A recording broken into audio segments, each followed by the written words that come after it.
And welcome back to Daily Wrap. Well, former Arkansas governor and likely GOP candidate Mike Huckabee is hard at work trying to save biblical marriage. At the Family Research Council's Stand for Marriage nationwide church event Sunday, the former Fox host warned pastors in attendance about the criminalization of Christianity. The governor said, and we quote, "I think it's fair to say that Christian convictions are under attack as never before, not just in our lifetime, but ever before in the history of this great republic. We are moving rapidly towards the criminalization of Christianity." Mr. Huckabee went on to say that if the courts rule in favor of homosexual marriage, then a pastor who disagrees and refuses to perform a same-sex wedding will be breaking the law and, quote, "Once the courts have been allowed to run over us and nobody stands up for us in the other two branches of government, then God help us all." Huckabee and former Pennsylvania Senator Rick Santorum recently worked together on a 7-minute film called One Generation Away, out now. That highlights the importance of making sure all citizens have the right to practice their religion freely. Oral arguments in the same-sex marriage case are scheduled for Tuesday. A ruling is expected sometime this summer. Is the governor taking things too far, calling a possible ruling on gay marriage the criminalization of Christianity? Heather Hansen. Yes. I mean, that is definitely a step too far. The truth of the matter is, you know, we can get into the whole ins and outs of the Roman Catholic Church, but you look at Roman Catholic Church, they can't be forced to marry divorced people. If you get an annulment, you can be married in the Catholic Church. But if you are divorced, the priest can say, no, I'm not going to marry you. Okay. There are going to be exceptions to this law if it passes. I'm sitting at home and I'm saying, Heather, you're wrong, because what about the whole thing that happened with the pizza place in Indiana? Right. I mean, there's different exceptions. You know, it's the same thing as Hobby Lobby, where that particular company was not forced to provide contraceptives for certain people. There's going to have to be exceptions carved out for certain religions, and there will be. And without a doubt, I really believe that there will be. His point that the other branches of government should stand up and protest somehow. I mean, if this is a decision made by the Supreme Court about a constitutional issue, the only way to get over that is with a constitutional amendment, and that is just not going to happen. This is the real world. Are we looking at President Huckabee, Jean? No, we're not, thank God. And yes, I said the word God, because you know what, I think it's very arrogant of Huckabee to say things like, oh, when the Supreme Court recently ruled in favor of gay marriage, Jesus wept. I mean, the idea that he is speaking for Jesus, I think that's self-deluded and arrogant. And I'll say something else.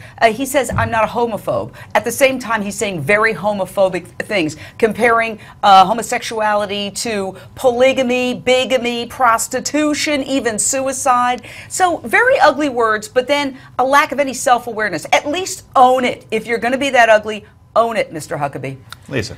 I don't agree with what he says. I think he believes in what he is saying. As a Baptist minister, I think that those are his convictions. And I think what he's referring to is obviously the threat of religious freedom. And if the Supreme Court, which it will likely rule in favor of gay marriage, what does that mean to churches? And I think that's what he's the way he's framing it when he's saying, is it a civil right to be homosexual? I don't agree with any of that. But the thing is that he may get the Christian conservatives. He's not going to get the Republican base. That counts a lot in Iowa, right? Right. Well, I mean, the Faith and Freedom Coalition is going on this weekend, and a lot of the potentials are going to be there speaking to these particular issues. Are you going tonight, or are you going down tomorrow? Flying out in the morning. Okay. But I do think, listen, I do think that there's an argument to be made that there is a real anti-Christian sentiment right now. You know, at Johns Hopkins University, they have decided, the student government, not to allow Chick-fil-A onto the campus because of their views on gay marriage. Maybe they don't believe in exploitation of animals. Maybe it has nothing to do with gay marriage. Let me say, but it is about gay marriage, and my issue with that, just to finish that point, is that Hillary Clinton didn't believe in gay marriage at the same time that those people were coming forward. Are those kids going to not vote for Hillary Clinton? You can evolve, and you can change. And there's this anti-Christian sentiment right now that is out there right now, and it's strong. Well, I feel I'm a Christian, and I don't think it's fair to say that anybody who believes that Jesus Christ was a great person and his message was an important message of love thy neighbor and turn the other cheek has to think that homosexuality is a sin. So I think to try to speak for all Christians is, again, arrogance. And I want to say this, you know, I loved your interview with former Governor Pataki. Heather hated it.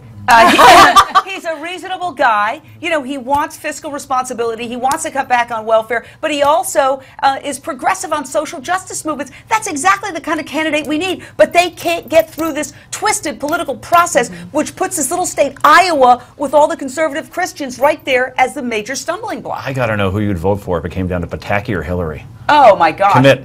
Say it. Commit. I will have to pray on that. Oh, there you go. You have time. You have time. Lisa, last word, 20 seconds. I think, again, this is an issue that Republicans have to face, whether they want to or not. And as other candidates have evolved, they have to address the issues of gay marriage, of abortion, because that's what's on the public's mind. Okay. And you got Marco Rubio sort of trying to wind his way through these issues, and he's doing it pretty well so far. Yeah, the polls show that's for sure. Huckabee, by the way, will be announcing on Saturday that he'll be making another announcement on Sunday that he will be announcing next week. Anyway, coming up next, it's potluck time. This is the Daily Wrap, only on Newsmax.